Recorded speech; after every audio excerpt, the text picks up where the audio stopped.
Everyone, welcome to another Japan Talks. This is stories of my time in Japan for over 18 years.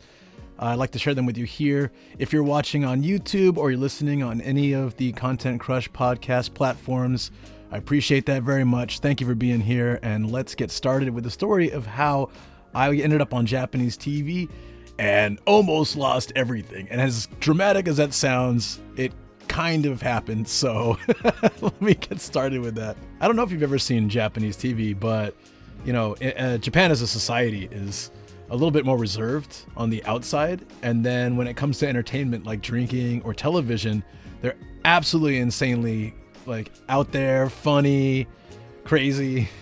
There's a lot of physical humor, funny faces.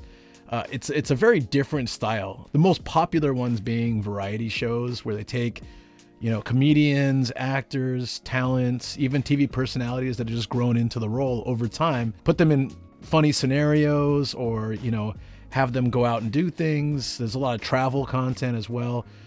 These are the most popular shows on Japanese TV, really. This show was actually one of those. Just a tiny bit of context for those that don't know much about me. I lived in Japan. I came in 2007 for 1 year and was an English teacher. And then I went back to my hometown of San Diego. 6 months later, I came back here with a different job in a different city to do the same kind of thing because I just really loved being here and I wanted to give it a better chance. So I'd come back, and now I'm kind of recreating my life in Japan from scratch because I'm quite far from where I used to live. So I started up at this new job, and I've been there, I don't know how long when this happened, but this is still only 2009 at this point. So it's quite a while ago and still very early in my Japan time. So there was one other American coworker of mine. Her name was Suzanne. And this is important to how we got on TV. So just her name, which is kind of weird. But anyways, I worked in this mall. We were on the third floor in the corner just in this small space. We had our little English school. Typically on Friday nights, we would go out and go to a Japanese izakaya, a restaurant, or something, and we'd all have some drinks and hang out. It's pretty common for us on Friday nights. And so it was a Friday night, and it seemed like any other. My Japanese coworker, her husband joined us suddenly before he went out, dressed up really in a nice suit, and he'd just taken a shower, and his wife was like, "Why did you shower and get all nice?" And he was, "No reason." And so the Japanese staff, there's two of them, they're very excited. And I don't know what's going on, but they were really insistent we go to a specific place. Like, yeah, that's fine. I like this okonomiyaki restaurant. Why not?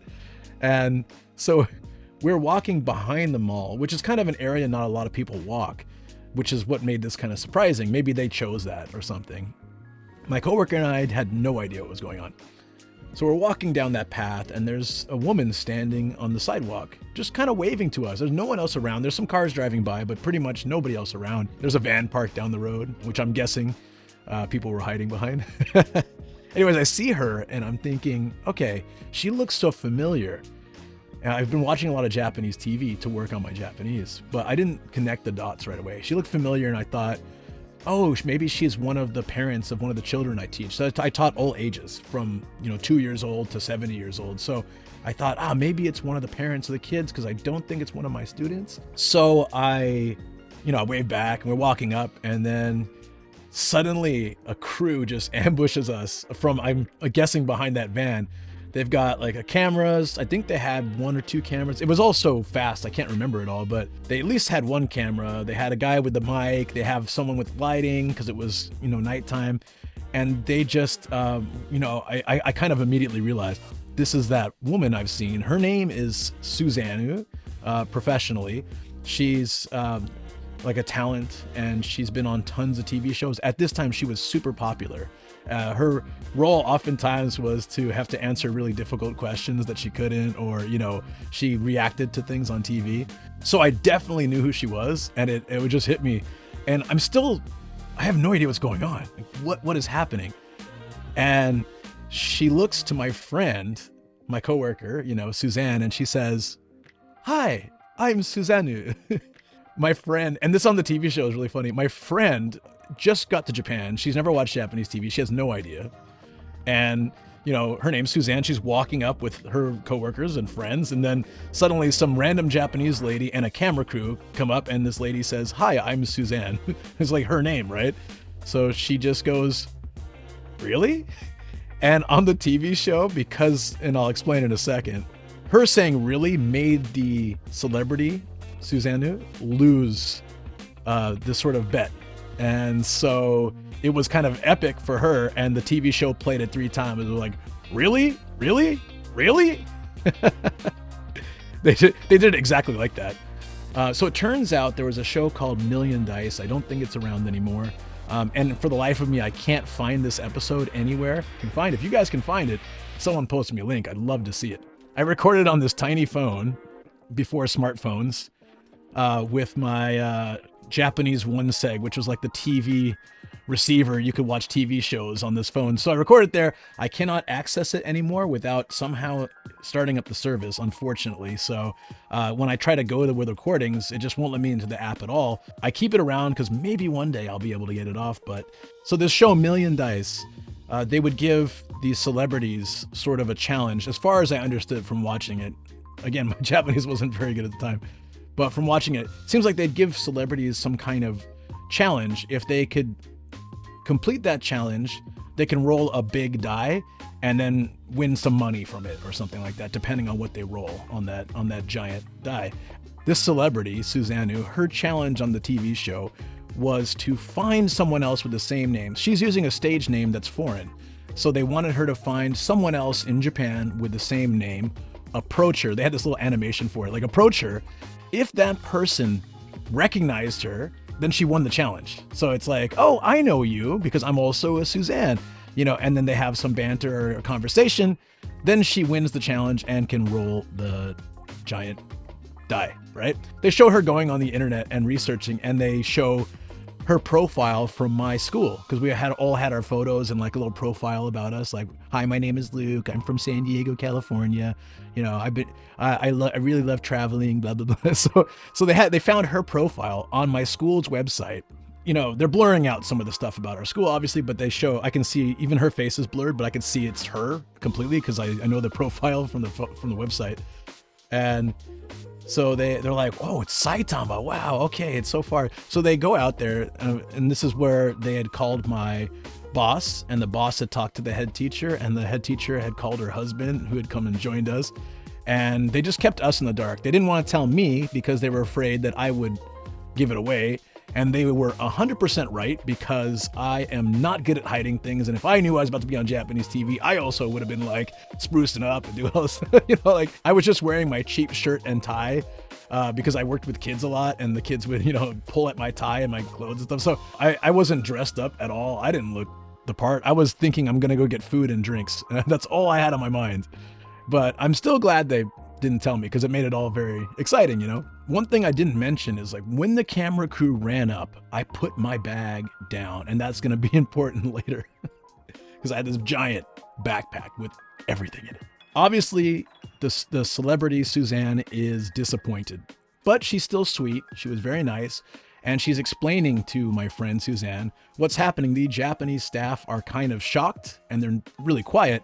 And I'm excited to be on TV, so I start taking over and trying to translate the best I can and explain to my friend, Suzanne, what is happening.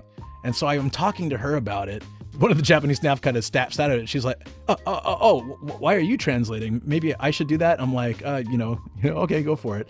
But I was excited because, hey, I'm on Japanese TV. I'm explaining what a celebrity is saying to my friend and trying to poorly translate it back to them. We talk and we talk. I feel like the recording, I don't know how long it went, but I feel like it went like 20 minutes, right? And then, we shake her hand. We take this photo right here. I'm going to show you again. By this point, because of the camera crew and because they can see clearly with the lights and everything who it is, there have gathered fans being like, "Oh, we love you," because she is very popular on TV at this time. So especially primarily women, but there's a mix of people just like, yay. And, there's a few staff kind of keeping them back so they don't, interrupt the show, etc. They start packing up, and the crew is loading stuff into the van, and they've got the security keeping people away so they can escort the celebrity back onto the this sort of big van that they have. And the adrenaline's pumping. I'm still excited. And I'm like, okay, well, let's go have dinner. This is an amazing story. Can't wait to find out, how we look on TV. And they gave us the date and the time, so I've marked this down. And then I start looking for my backpack. My backpack has my laptop. It has my study books. It has all my work stuff. It has everything. I used to carry this stuff around just because I worked between two different schools in opposite directions, and it was easier for me to just always have everything in one place that I can bring, because otherwise I'd need two of everything. So this, I don't have much at this point. I'm living in a tiny apartment, company provided, where I climb a little ladder to a loft to sleep, and the living, dining, everything is smaller than this room.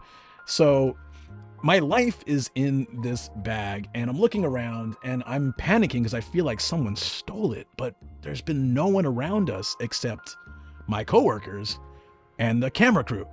Maybe they have it somehow. I check, I'd set it kind of in the bushes. So I'm looking through the bushes. I'm like looking all over the place. Then I run over to the van, and there's the security keeping people back, but I can see it. Oh, it's a very dark green. It's a very noticeable bag, and it is big, and I can see it. I'm like, it's my bag. And the security's like, you gotta step back. And I'm saying, that it's my bag. They're not getting it. So I'm not very good at Japanese, still not, but I know kaban is bag, and like watashi is me or I, right? So I'm just like, sore wa watashi no kaban, watashi no kaban. But they have no idea. I'm saying it in such like a very American accent, and I'm just a crazy guy. I'm sure that the security don't even realize I'm from the TV show. They just see this random gaijin, the only gaijin at that spot at the moment, just going, watashi no kaban. My bag. Oh man, I was panicked, because if they leave with that bag, I don't know how I'm gonna get it back. Maybe I can contact the studio, maybe I can find a way to get a hold of them, but it's my life, and my personal and my professional life are all in this bag. So I don't know what to do. They're almost done packing, and they're not letting me in. The more excited I get, the more they are not letting me anywhere near that van. And I understand, but that sucked. So I ran to the head teacher. I'm just telling her, okay, so the camera crew must have mistaken my bag for their equipment that they were taking back, and they have it in the van, and they won't let me get it. Can you go over and try to get them to stop and give me that bag? And so she runs over, and I don't know what she says. I see her pointing and talking in a very calm manner, but a very firm manner. They end up looking at the bag and being like, oh, this is not ours. And they hand her the bag. So the relief is just, you feel it as they're handing her the bag. And, the guy's being like, why do we have this bag? It's not ours. And I'm sitting there like, that is what I told you. I was yelling it at the security. I was yelling it at you, Mr. Cameraman person. And nobody was listening to me. And I'm so angry, but I don't care because I got the bag back. So I get it. I open it. Of course, I check. I don't think they were going to steal it, had any intention to steal it. I really think because of all the equipment they had, when they rounded everything up, one of the assistants or one of the crew grabbed that bag because I thought it was one of theirs. I honestly have 0% belief that there was any ill intention, but it would have ruined my life, especially if I wasn't able to get it back. That's how I ended up on Japanese TV, and how the camera crew accidentally stole all my stuff. If you've ever made YouTube content, if you've ever been on TV, anything like that, you know that, an hour of footage can result in 5 minutes of actual screen time. And the same was true here. Even though it was 20-minute segment or so that we filmed, I was only on the show for like 30 seconds. They cut most of what I said, except for just, our reaction and just a little bit of stuff. There and gone. I was so shocked because I didn't know that. I had no experience with any kind of film media format, and but it makes sense now as a YouTube creator, a content creator. I know they're only going to use what they need. And each show of Million Dice has multiple challenges, so they don't focus too much, especially since she lost. If my friend had recognized her, maybe we would have had a lot more screen time and gotten more into depth about it, but it was more like she lost, next person kind of situation. But at least I was there. It was fun. I have since been approached a few times to be a guest on television shows. Every single time for various reasons, not fault of my own, I would like to hope.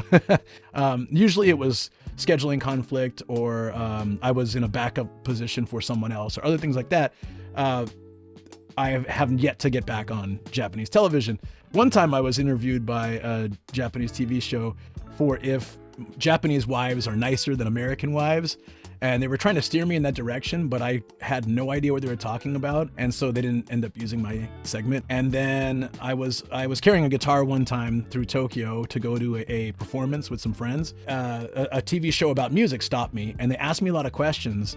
And they asked me about Japanese bands I liked, and I talked about ones I liked. And, of these 4 or 5 times, I have yet to be back on TV, but I'm willing to do it someday. But anyways, that's the story, and I hope you guys enjoyed it. I'll see you all next time, or I guess you'll hear me if you're listening.